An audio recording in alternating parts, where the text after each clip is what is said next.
es para nuestro Señor Jesucristo, que es el único digno de honra, de gloria, de majestad y de todo imperio. Zacarías capítulo 9, versículo 9.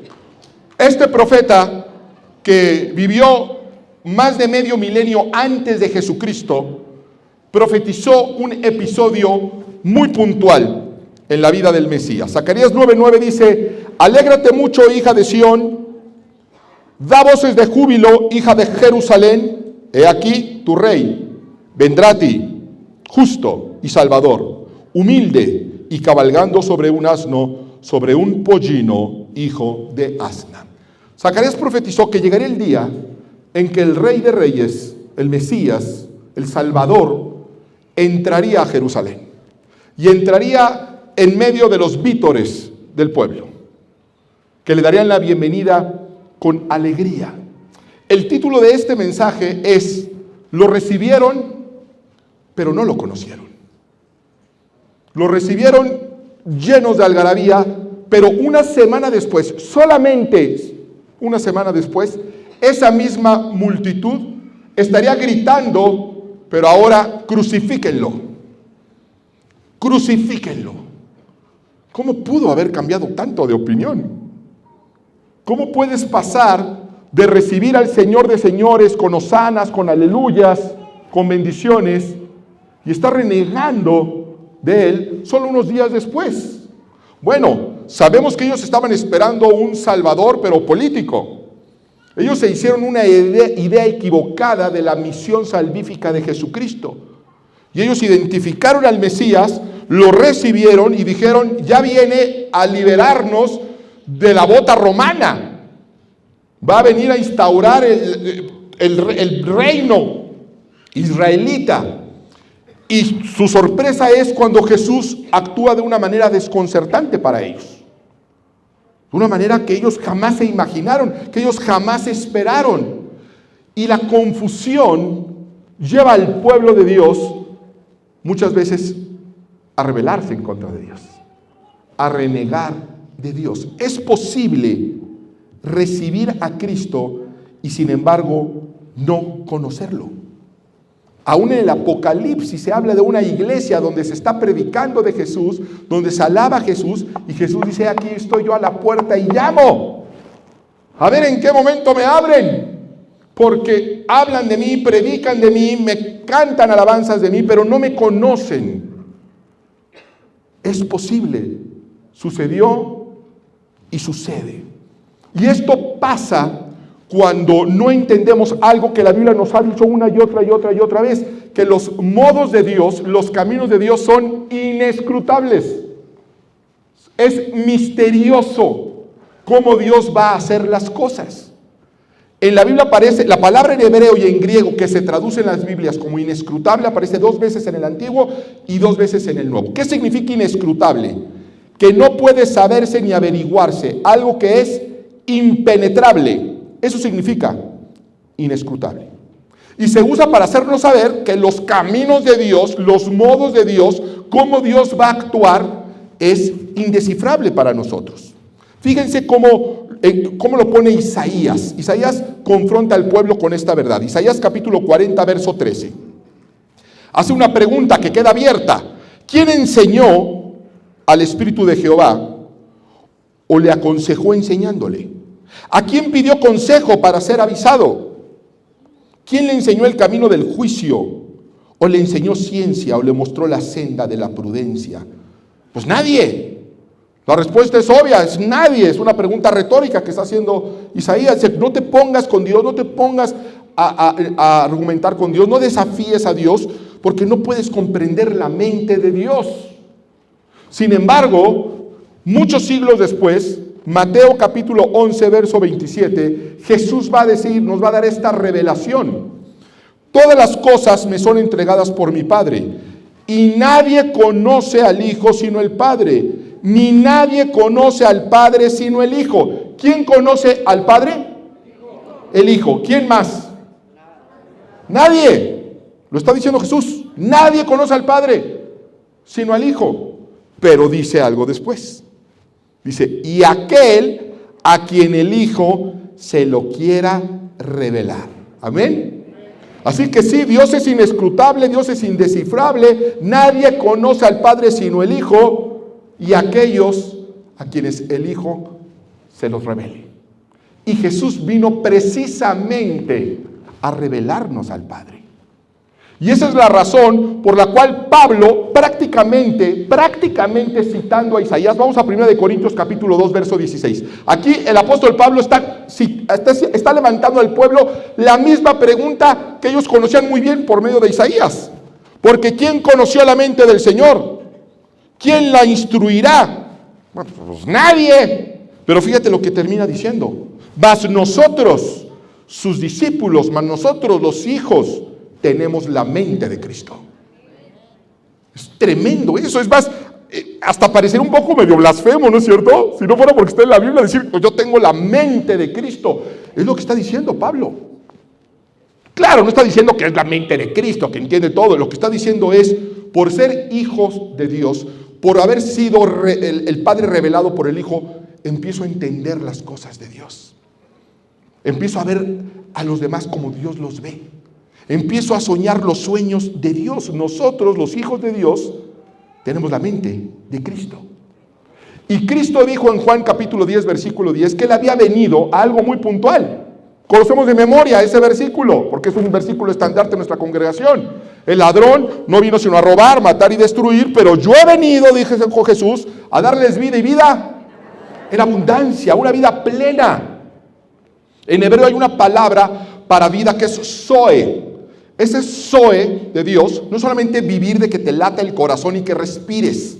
Es una vida plena, es una vida completa, es una vida en el propósito de Dios.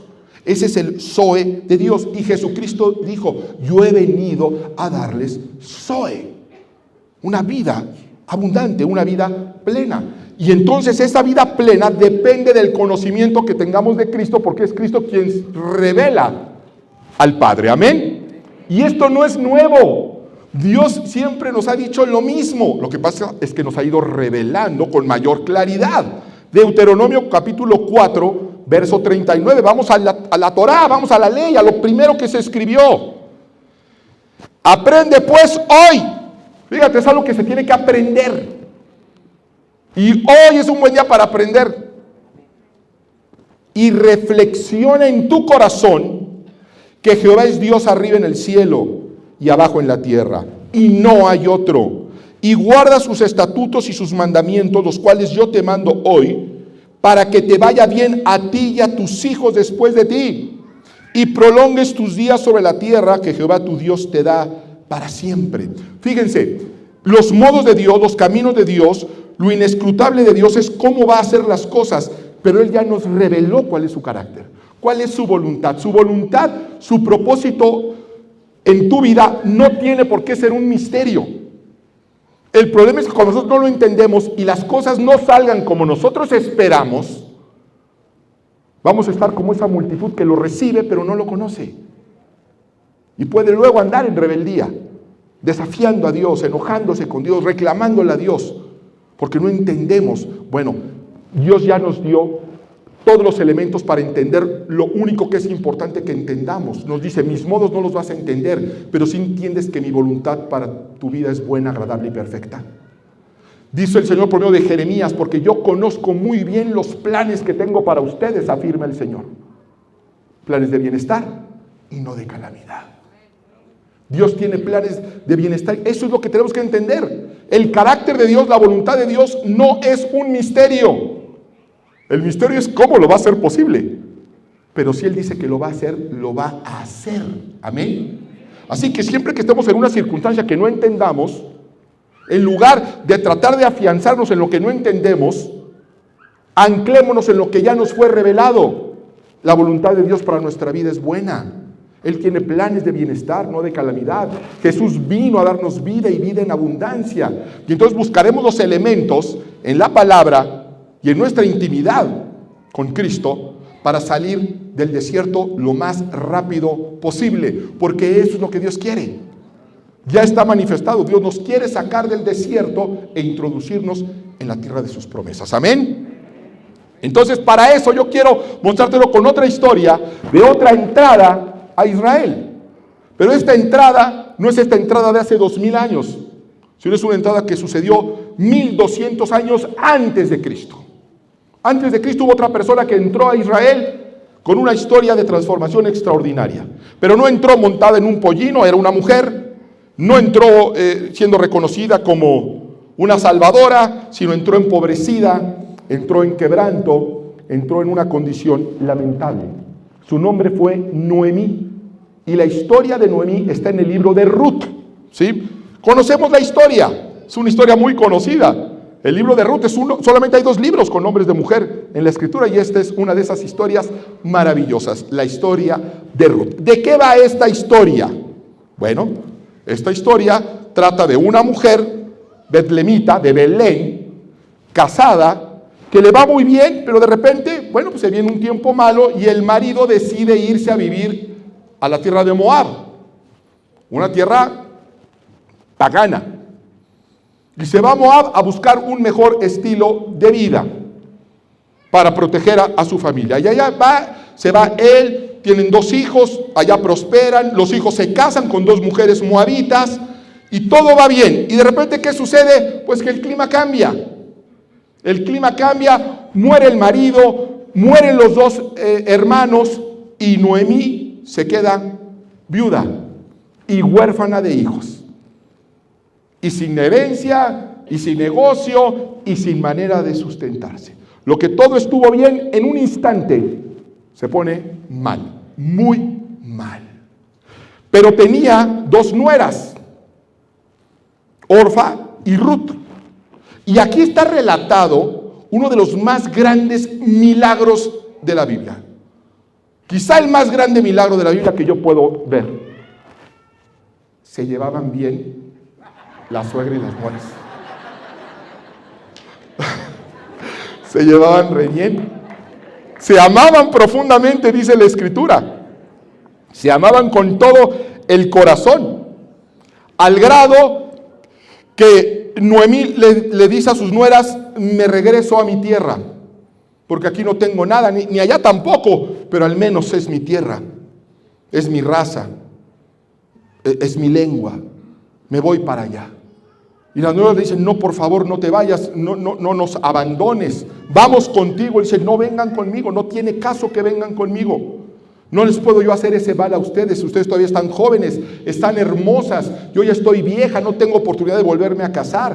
Ustedes se pueden volver a casar, no tuvieron hijos y están muy jóvenes, no hay nada que yo les pueda ofrecer. Si pudiera les ofrecía otro hijo, pero no puedo tener ya hijos, ni siquiera, y aunque pudiera, ¿qué hace? Tuviera un hijo y ¿cómo esperamos a que crezca para que se puedan casar con él?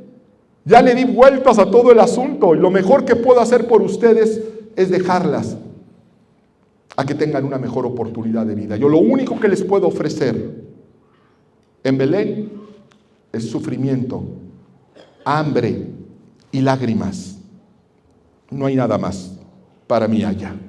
Y no tengo el corazón para hacerles esto. Entonces una de sus nueras se despide, dicen que bañada en lágrimas, se despide y se regresa. Pero Ruth no. Ruth le dice: no te voy a dejar, no me insistas. No hay nada que tú puedas decir y no hay nada que tú puedas hacer para que yo me separe de ti. Yo iré contigo, tu destino será mi destino, tu Dios será mi Dios y tu pueblo será mi pueblo. Y ante esa determinación de Ruth, van de regreso. Y esa es la entrada, la que te quiero decir: regresan a Belén. Empobrecida, al grado que dice la Escritura que la gente veía a Noemí y se sorprendía de verla. Y dice: pues ¿qué no es Noemí la que se fue, la que le iba re bien, que tenía el esposo y los 2 hijos? Mira nada más lo que está regresando. Mira más el despojo que está llegando. Ya ni se parece a ella, se le ve el dolor, la tristeza. Noemí les va a decir: ya no me diga Noemí. Noemí significa dulzura en hebreo. Dice: llámenme Mara, amargura, porque no entiendo por qué el Todopoderoso apartó su favor de mí. Y lo que un día fue un valle lleno de alegría y lleno de bendiciones, hoy es un valle lleno de lágrimas en mi vida. Así que ya no me llamen Noemí, llámenme amargura.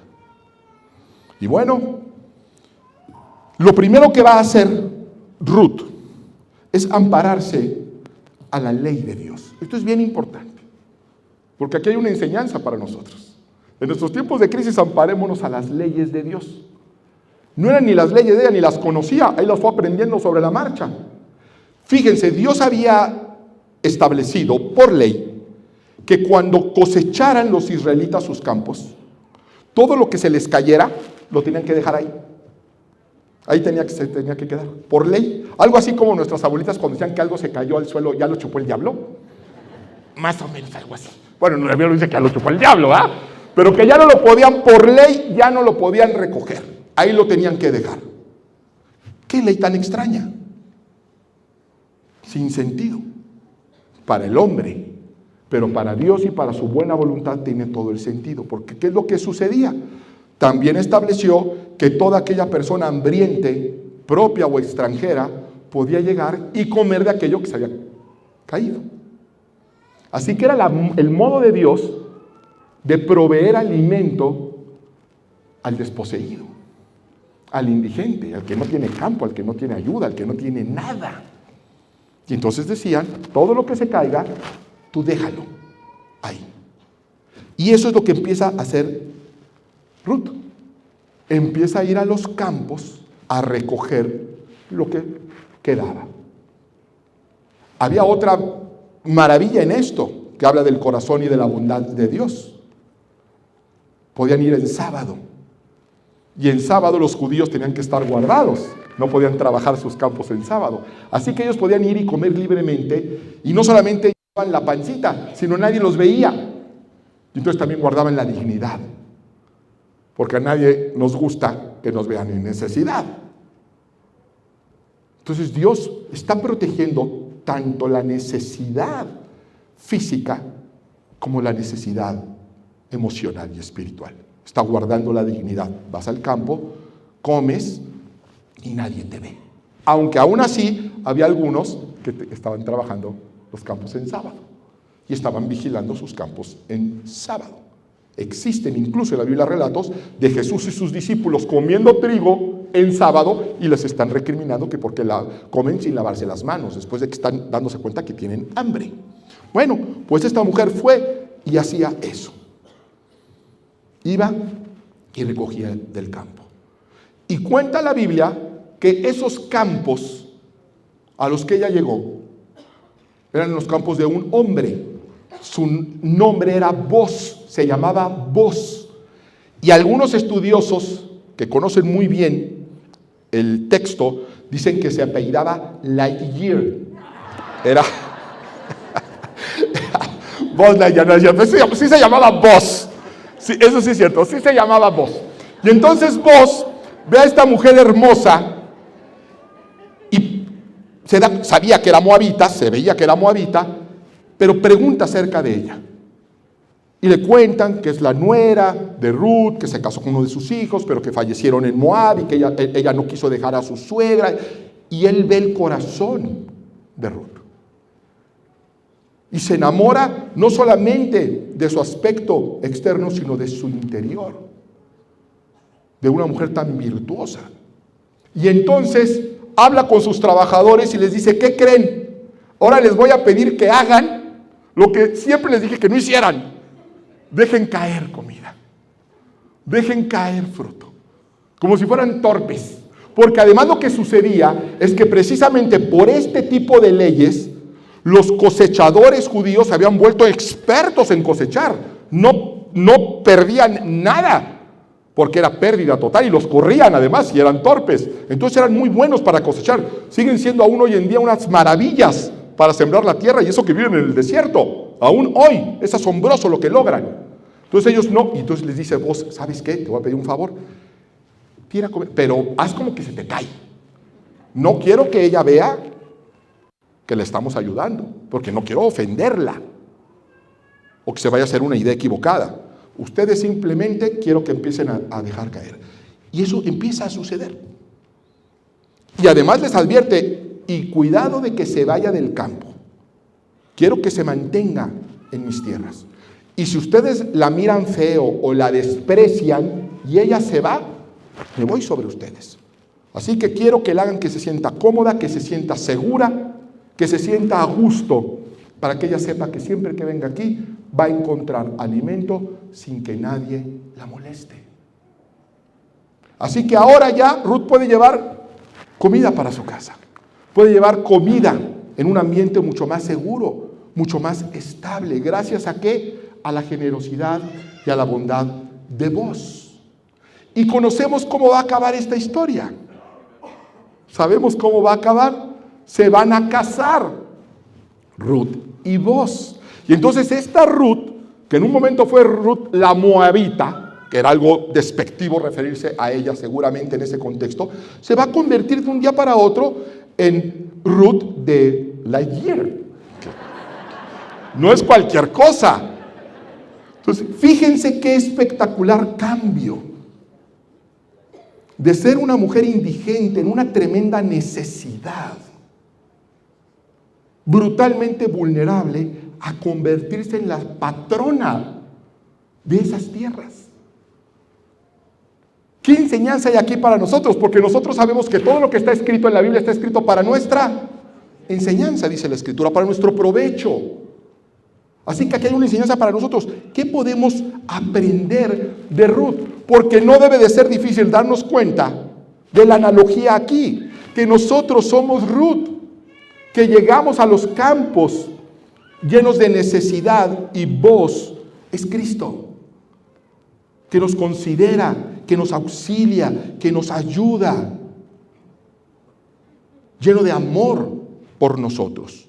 Este cambio espectacular en esta mujer moabita, que pasa de la miseria no solamente a tener provisión, no solamente a tener cierta seguridad, sino convertirse literalmente en la esposa del dueño de los campos, en la esposa del patrón. Y la Escritura nos enseña esto, que hay una enseñanza para nosotros. ¿Cuál es esa enseñanza? ¿Qué le podemos aprender a Ruth para pasar de una situación tan precaria, de tanta vulnerabilidad, para convertirnos en alguien que dé fruto y fruto en abundancia? Porque ya el hecho de que terminen casándose Ruth y Boaz ya es un final de película, pero la cosa se pone mejor. La cosa se pone mejor cuando entendemos la genealogía, porque la Biblia nos enseña que Ruth va a tener un hijo con Boaz, que se va a llamar Obed. Obed va a tener un hijo que se va a llamar Jesse.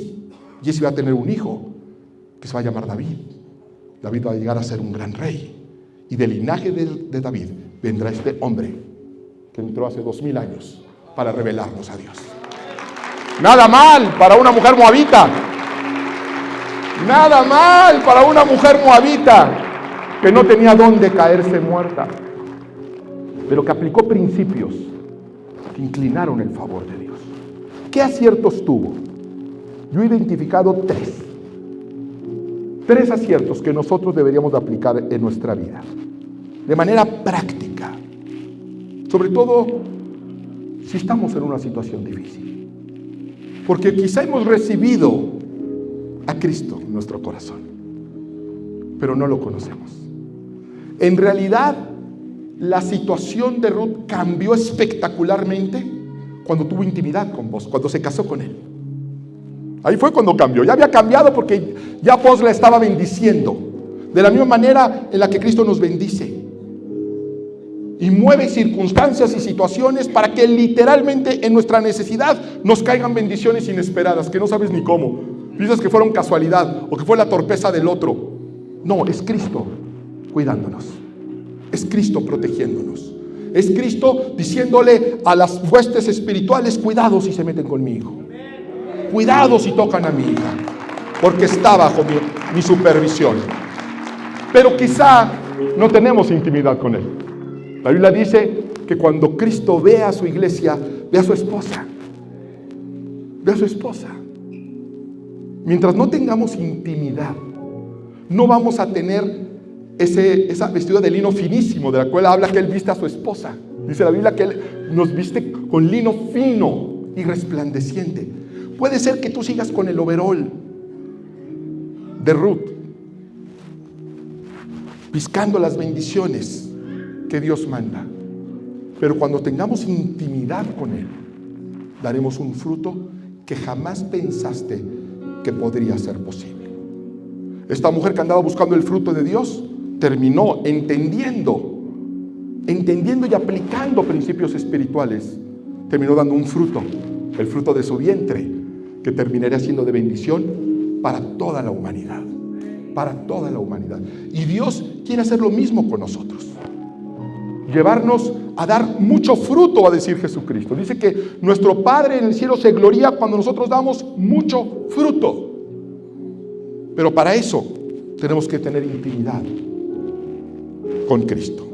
Y para eso tenemos que aprender a aplicar los principios que aplicó Ruth hace miles de años. Y el primero es la humildad. La humildad. Cuando Noemí dijo, hay una ley en mi tierra donde podemos comer, vamos a poder entrar al campo y allá agarras lo que hay, pues Noemí le pudo haber dicho, está bien, yo te estoy acompañando, yo estoy aquí contigo, pero pues es tu pueblo y es tu ley, que ve tú, que te vean a ti, ¿yo qué? Pero no, fue, dijo yo voy. Y recoger el fruto era tener que arrodillarse en la tierra y que la gente que estaba ahí supiera cuál es su condición y agarrar además lo que se había caído. Quién sabe en qué condiciones estaba, seguramente quizás unos animales ya estaban devorándolo, pero ella dijo, no vayas tú, yo voy. Y no es fácil, tenía que buscar lo que hubiera. Ella no sabía que se iba a encontrar con vos. Ella fue. Y probablemente de rodillas, buscando el alimento. Todos los días. Fue humilde. Proverbios 16:18 dice, al orgullo le sigue la destrucción, a la altanería el fracaso. Toda palabra de Dios es una palabra profética. Y fíjense cómo los modos de Dios es lo que es misterioso, pero no el fin. Aquí nosotros podemos ver el futuro. Dios es tan bueno que nos permite ver el futuro. Fíjate lo que dice la Biblia. Dice, después de la altanería hay la caída. Antes del quebrantamiento, dice otra versión, hubo soberbia. ¿Te das cuenta que eso es una palabra profética? Que hoy me permite a mí ver soberbia, y si veo soberbia digo, hoy hay soberbia, mañana va a haber quebranto. Podemos profetizar si conocemos la palabra de Dios. Hay soberbia, muy bien, mañana va a haber quebranto. Pero la Escritura dice que Dios resiste a los soberbios, pero da gracia a los humildes. Que Dios enaltece a los humildes. De igual manera puedo decir, si hoy hay humildad, no sé cómo Dios lo va a hacer, pero si hoy hay humildad, mañana Dios lo va a enaltecer. Dios lo va a levantar. Si hay humildad en mi matrimonio hoy, que está cayéndose a pedazos, yo no sé cómo, pero Dios lo va a levantar. Dios va a dar gracia, porque es palabra del Todopoderoso. El segundo punto, la segunda clave es la integridad. Ruth fue tremendamente íntegra. Y eso fue algo que enamoró a Booz. Cuando él ve la actitud de esta mujer, consideremos esto. Estamos hablando de una mujer moabita de hace miles de años, en tierra extranjera, vulnerable. No tiene quien la defienda, no hay derechos humanos, no hay policía, no tiene esposo, no tiene hermanos. Además es joven y es bella. Había otros caminos quizá más obvios que ella podía haber tomado para resolver su situación financiera. Muchos más, aparentemente más sencillos que tenerse que humillar a la vista de todos, que tener que encontrar un camino. Había uno aparentemente fácil y que ofreció una remuneración mejor a corto plazo. Yo espero que me estén entendiendo. Pero ella no eligió ese camino, era el obvio. Es más, podría haber parecido el único camino que tenía una mujer extranjera, sin dinero, sin protección, sin recursos, y guapa y joven. Pone su OnlyFans y ya la hizo. Pero no lo hizo. Fue íntegra. Eligió el camino de la integridad, que siempre parece ser el camino más difícil. Es muy fácil hacer negocios ilícitos. Es muy fácil evitar que te pongan una multa. Pero estás comprometiendo tu integridad. Estás poniendo el resultado, las conclusiones de los asuntos de tu vida en manos de hombres corruptos, en lugar de ponerlo en las manos del Todopoderoso. Que nos dice en el Salmo 37:37, Dios considera al íntegro y mira al justo, porque hay un final dichoso para el hombre de paz. Y nuevamente nos deja ver el futuro. Dice la Escritura que Dios pone su mirada en los íntegros y nos deja saber, hay un final dichoso para ellos. Yo hoy puedo estar imposibilitado a que me den un negocio, a que me den una licencia, a que me den un permiso, a que se lleven mi automóvil al corralón, si no comprometo mi integridad.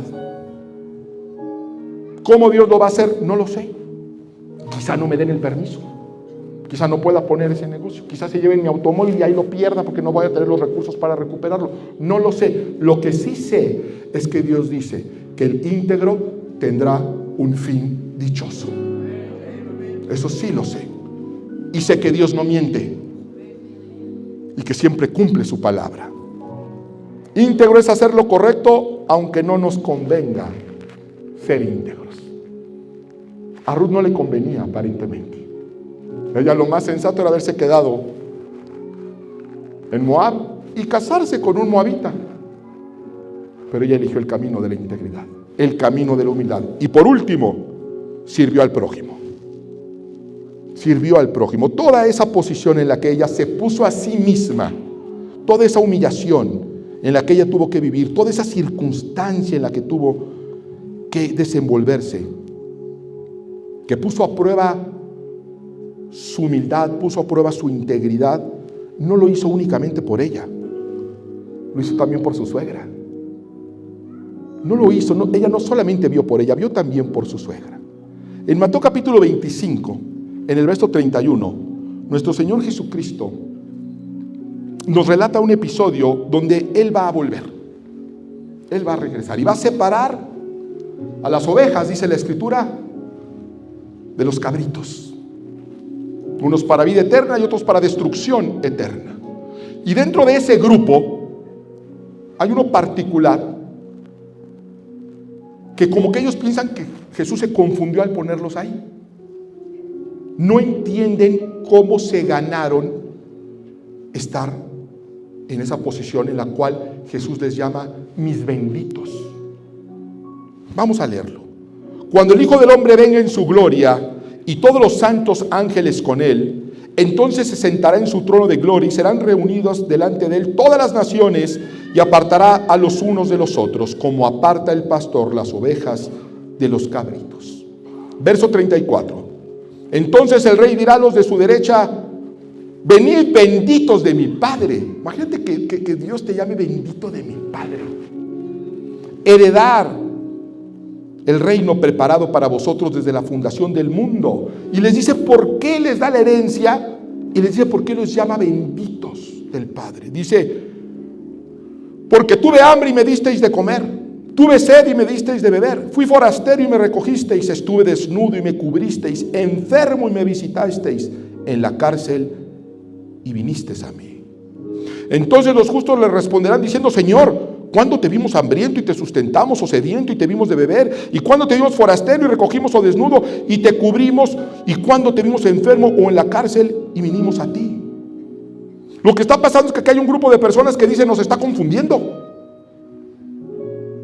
Nos puso de este lado, y no es que no quiere estar en la vida eterna, pero no puedo yo engañar al Todopoderoso. Entonces dicen: Señor, perdón, sí, dime bendito de mi Padre. Fíjate que yo nunca te ofrecí un vaso de agua, creo que me estás confundiendo. Y no puedo yo de ser deshonesto, te confundiste, yo sé que me parezco a otro, quizá, no sé, pero yo nunca te di un vaso de agua, yo nunca te vestí, yo nunca te alimenté, yo nunca te visité. me estás confundiendo. Y la respuesta de Jesús es contundente. Cuando le dice: lo que tú has hecho por los demás, lo que tú hiciste por el necesitado, lo que tú hiciste por el indigente, lo que tú hiciste por el enfermo, yo lo tomo como si me lo hubieras hecho a mí mismo. A mí mismo. Así que entra, bendito de mi Padre. Así es como Dios ve el servicio a los demás, como si se lo hiciéramos a Él mismo. Y eso fue lo que provocó esta historia espectacular en la vida de Ruth. Una mujer humilde, una mujer íntegra y una mujer de servicio, que fue esposa de Boaz. Y nosotros, como iglesia, como la esposa de Cristo, debemos de ser una iglesia humilde, una iglesia íntegra, una iglesia de servicio. Pero debes de entender que la iglesia eres tú.